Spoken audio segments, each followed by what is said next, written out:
Revisar otros temas, lo que pasó la semana pasada, esto el día jueves, este choque de trenes que mantiene con paralización justamente a varios servicios de EFE y que tiene estragos también ahí en el transporte, sobre todo en la zona sur de Santiago, Valparaíso, Biobío.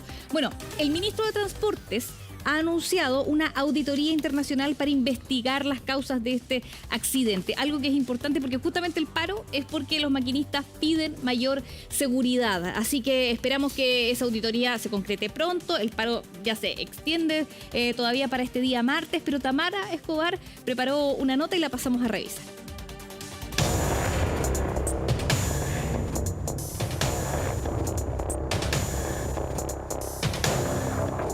Ambas conductas dan cuenta de que los diputados obraron con imprudencia y con negligencia. Cuando el reloj marcaba las 10:30 de la mañana de este sábado, se daba inicio a la audiencia de formalización de los dos imputados por el cuasi delito de homicidios del accidente ferroviario en el kilómetro 26 de la Ruta 5 Sur. Pamela Torres, la fiscal que está a cargo de la investigación, leyó en la audiencia el relato de uno de los testigos del accidente. Esta versión correspondería al controlador de tráfico, quien señaló lo ocurrido a Carabineros solo horas después del accidente. El maquinista de dicho tren habría solicitado telefónicamente realizar una maniobra de retroceso para realizar una prueba, la cual él autorizó, ante lo cual el tren realiza dicha maniobra por la vía número 2 en dirección al sur, señalando a su vez que por la carga de trabajo a la cual estaba siendo expuesto habría olvidado el desplazamiento de otro tren. Fue el juez de garantía de San Bernardo, Cristian Morales, el encargado de dar los detalles de la formalización, considerando que en la audiencia se presentaron diversos antecedentes del caso. El juez sentenció a arresto domiciliario nocturno, arraigo nacional, prohibición de comunicarse entre ellos y la prohibición de acercarse a las dependencias de EFE. Además, fijó un plazo de 150 días para la investigación. Ambas conductas dan cuenta de que los diputados obraron con imprudencia y con negligencia. A los dos funcionarios de la empresa estatal se le imputa su presunta responsabilidad en la muerte del maquinista de la locomotora de FEPASA, José Bonín, y al jefe del tren, Daniel Vega. Además de 9 personas, entre ellos 4 hombres de origen chino, que resultaron heridos. Por supuesto, los familiares de las víctimas no descansarán hasta tener justicia.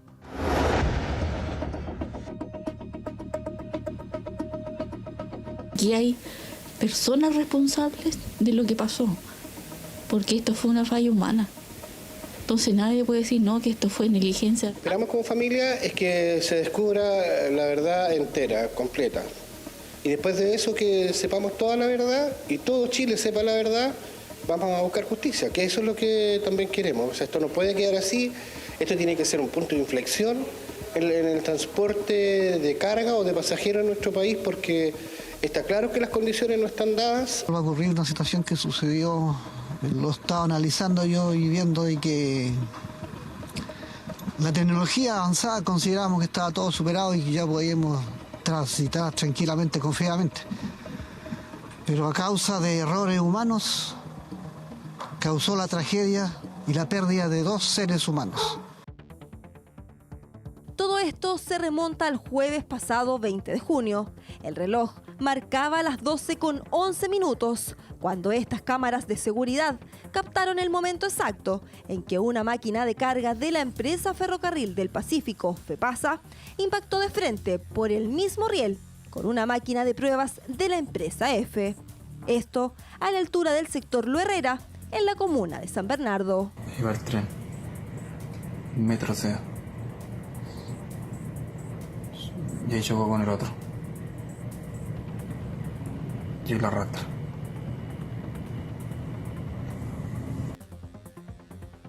En el paso de los días, se ha podido determinar realmente cuál fue la falla que provocó el mortal accidente. En este caso, intentan comunicarse por teléfono, parece que esa comunicación no se logró, pero aunque se hubiese logrado, tampoco hubiera resuelto el problema. ¿Por qué? Porque la comunicación telefónica es solo entre ellos dos, el controlador y los maquinistas. Pero el otro maquinista no se hubiera enterado. En cambio, si esa comunicación hubiera sido por radio, los otros maquinistas hubieran escuchado, están metiendo un tren que viene en sentido contrario a nosotros. Se hubieran dado cuenta por radio que estaban en ruta de colisión. Pero nunca pudieron darse cuenta. Incluso los conductores del tren de pruebas de pasajeros, los conductores y los maquinistas van adelante, entonces pueden ver toda la línea hacia adelante. En cambio, en el tren de carga, los conductores van atrás y ven lateralmente a la línea.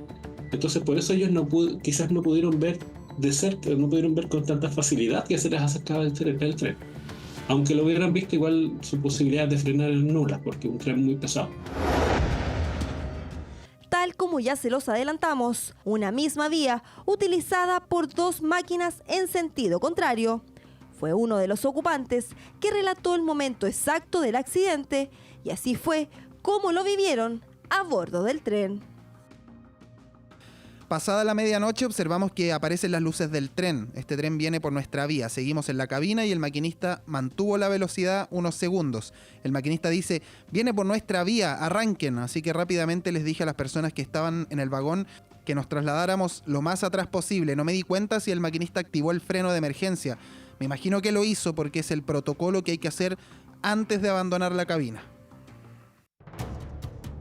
Producto de la gravedad del impacto, 2 trabajadores fallecieron y 9 personas resultaron heridas.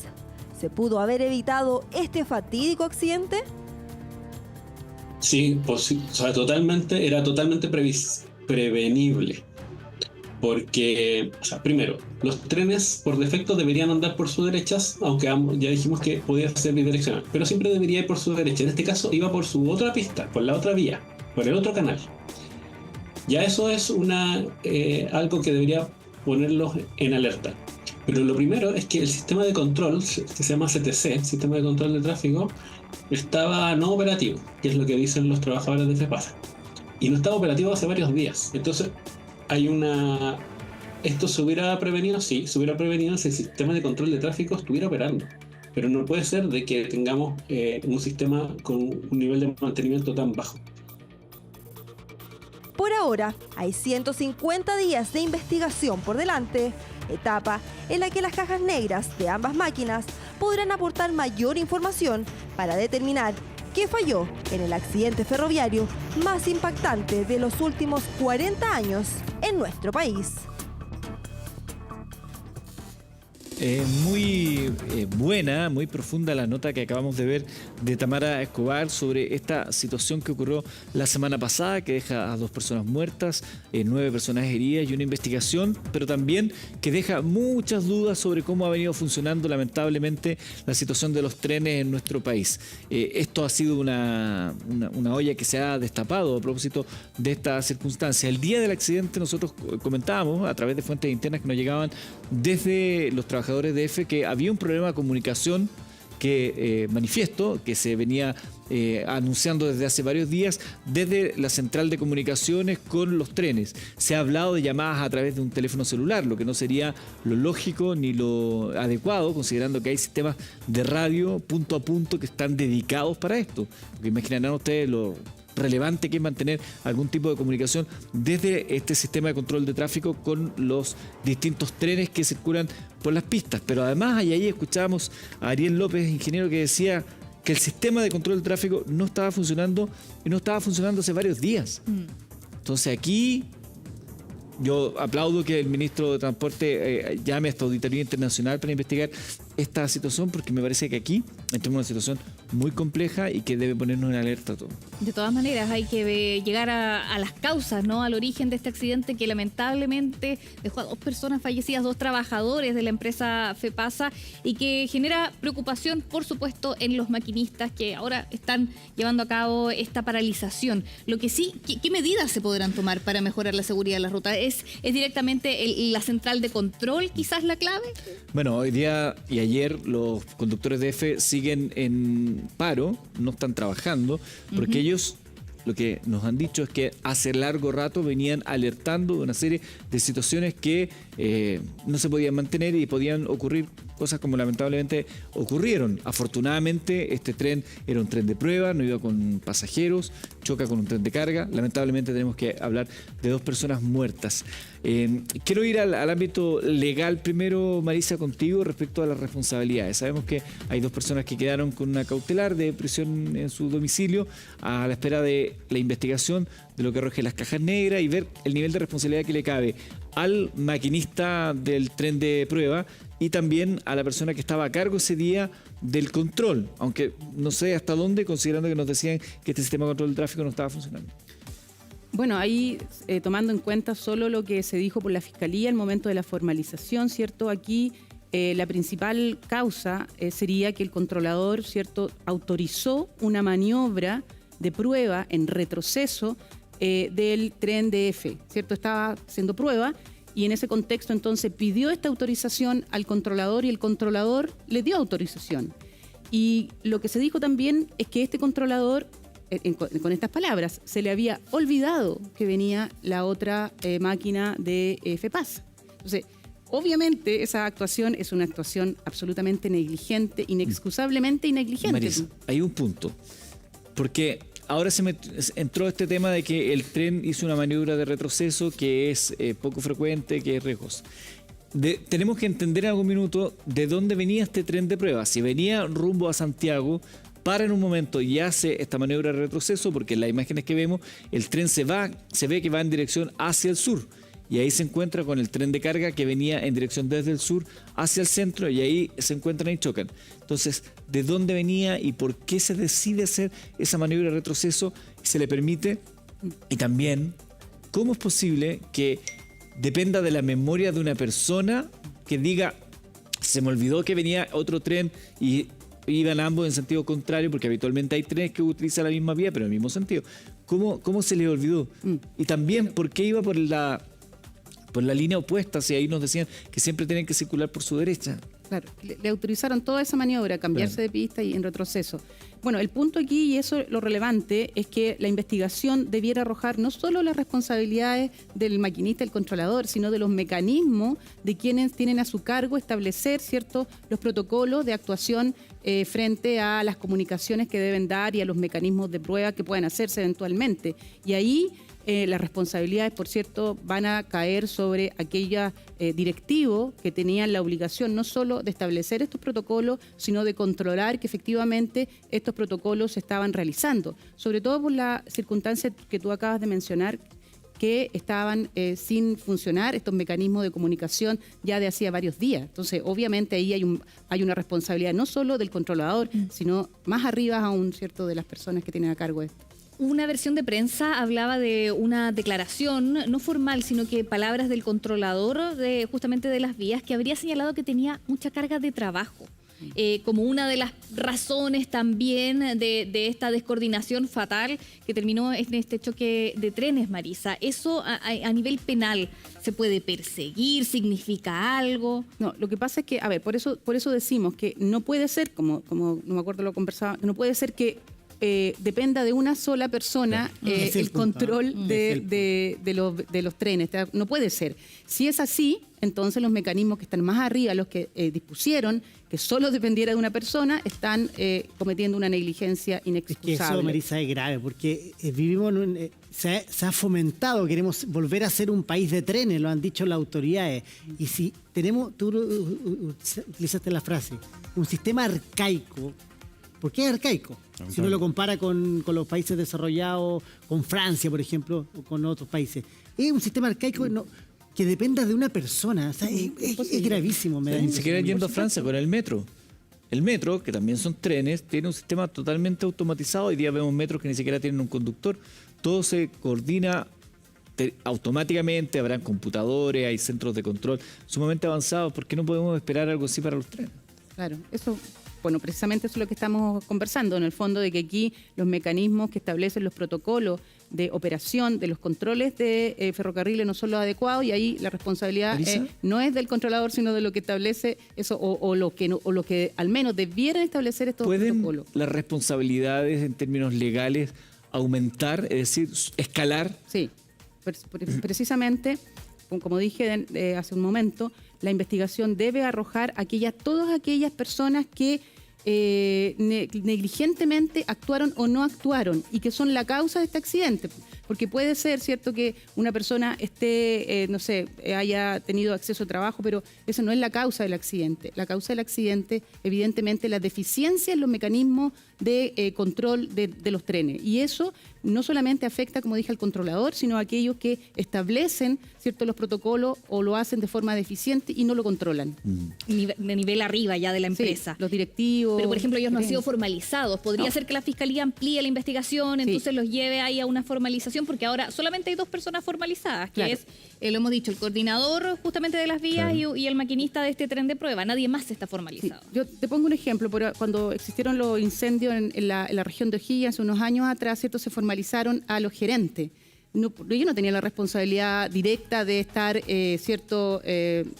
cortando los árboles que cubrían los mecanismos de electricidad, pero los gerentes tenían la obligación de establecer medidas de control y disponer la limpieza de esa. Entonces, obviamente, y uno esperaría que la investigación no solo abarcara a estas personas que son el último escalón, por así llamarlo, sino que ascendiera a aquellos que tienen la responsabilidad, como dije, de establecer estos protocolos y de control. Luis, te quiero plantear el siguiente escenario, a la luz de lo que escuchábamos en la nota, que está muy, muy buena, lo que nos explicaba ahí Ariel López, ingeniero, sobre el uso de las vías.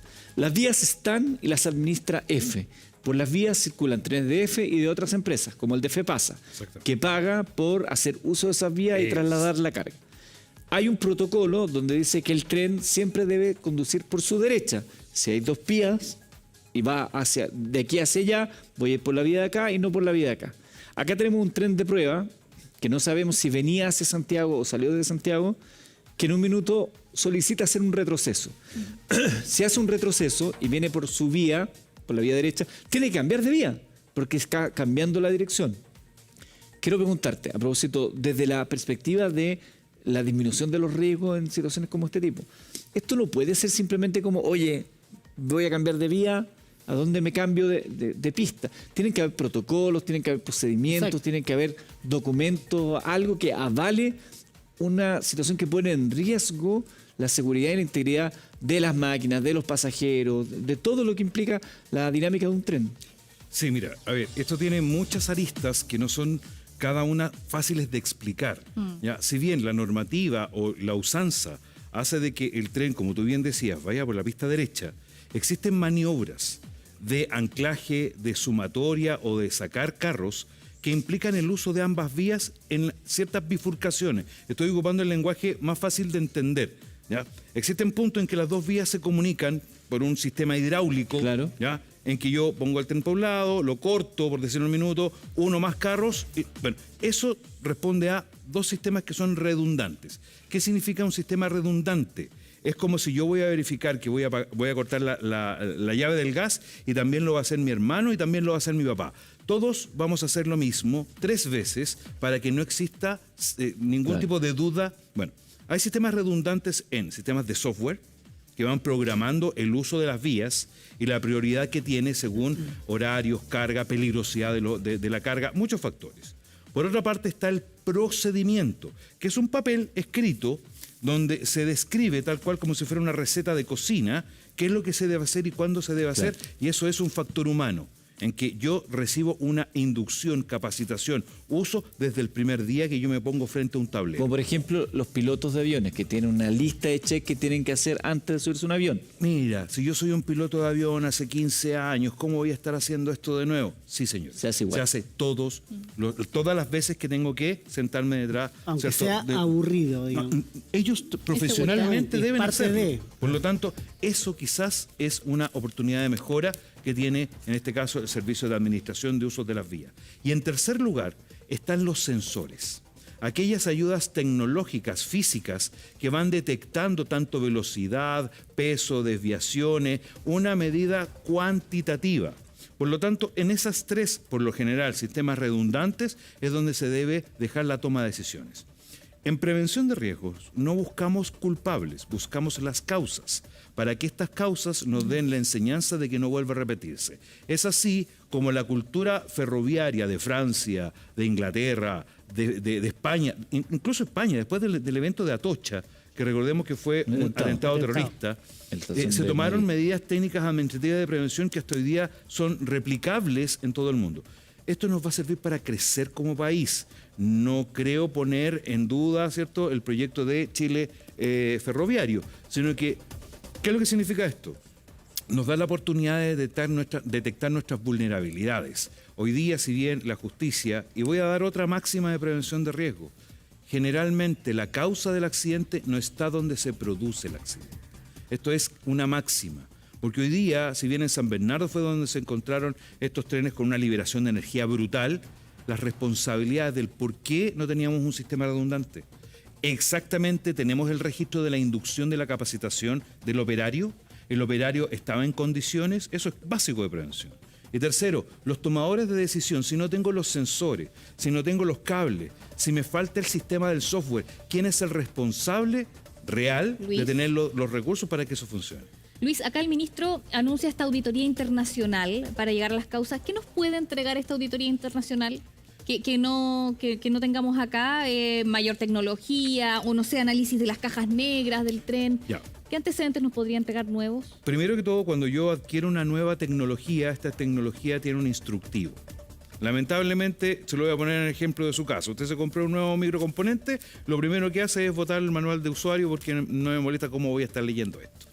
Esto, en el caso de la compra de alta tecnología, vienen personas como los señores chinos que venían a capacitar en el uso de la tecnología que se compró en Chile para el correcto uso y desempeño del el equipo que se está adquiriendo. Que dicho sea de paso, es tecnología extranjera, con vías nuestras, por lo tanto necesitamos una inducción directa desde el fabricante. Desde ahí en adelante empieza esta auditoría, esta investigación internacional, va a determinar cuál es la brecha de lo que se hizo al deber ser. Ya. Y en esa investigación completa y absolutamente objetiva, aquí no hay intereses creados ni por FEPASA, ni por EFE, ni por nada, ni por el Ministerio de Transporte, nada. Se paga una auditoría que va a ser completamente, se supone que va a ser completamente honesta al decirnos, ¿sabe qué? Aquí hay responsabilidad de este señor que es gerente, de este señor que es un tema de administración, o realmente no tenemos la infraestructura suficiente. Todo lo que se hizo mal, digamos, o todo donde se podría mejorar. Y eso nos va a asegurar no repetir este nuevo escenario. O sea, ojalá que no se repita, porque desde que nacen los trenes se nacen con dos vías para que no choquen de frente, digamos. Como no necesariamente. Pero antes son unidireccionales, pero cuando hay dos, ya. Pero yo veo esa imagen, y yo estaba fuera de Chile, no había visto esta imagen tan en detalle. Esto es atroz, digamos, desde el punto de vista de lo que pudo haber pasado. Por suerte fue de noche, hay 2 personas que murieron, 9 personas lesionadas, pero esto puede ser una tremenda tragedia por negligencia humana. Eventualmente por negligencia humana. Eventualmente por negligencia humana, hay que esperar que la justicia resuelva, pero todo parece indicar que así fue, por un olvido, que es la palabra que se ha escuchado tantas veces. Ahí hay una vulnerabilidad. Ahí hay una vulnerabilidad muy frágil, atroz, ¿no? Atroz. Sí. Atroz, es tremenda. ¿Qué es lo que nos va cuál es el desafío? Que hoy día, si detectamos que esto sea una vulnerabilidad humana, tenemos que trabajar primero en reforzar el tema del factor humano, pero también con apoyo tecnológico. Que la toma de decisiones no sea solamente de una persona, sino que sea de una persona y un software, y si falla el software es de una persona y un sistema mecánico, y siempre tiene que ser de a dos en la programación del uso de las vías. Recordemos que el tren de carga lo ocupaba regularmente, pagaba por el uso de las vías, por lo tanto era previsible. Ahora, esta prueba, ¿quién la autorizó? ¿Cómo la autorizó? ¿Dónde está el chequeo? Antes de prender el tren, por decirlo de alguna manera, antes de empezar a usar el tren, tiene que haber un papelito que diga qué es lo que voy a hacer, cómo lo voy a hacer, en qué lugar, en qué kilómetro, porque hoy día en la investigación nos estamos dando cuenta de que lo mismo que un ejercicio de la PSU, ¿no? Si un tren sale de tal lugar a otro tal lugar, ¿cuánto se demora en frenar? Por un tema de inercia, de física, lo que sea. Aquí hay rangos de seguridad operacional. Uno veía en las películas 90, típico colisión de trenes, viene el mapito como en tiempo real. Eso no ocurrió, Eduardo. Hoy día la tecnología permite hacer eso y más. Y lo decíamos, en el metro está absolutamente tecnologizado toda la administración de las vías. Tenemos un aeropuerto donde vemos que entra y salen aviones constantemente, y eso también está con total claridad y celeridad. ¿Cómo no vamos a poder tener un estándar similar en tren, sobre todo si queremos más trenes para Chile? Son las 10 de la mañana con 5 minutos.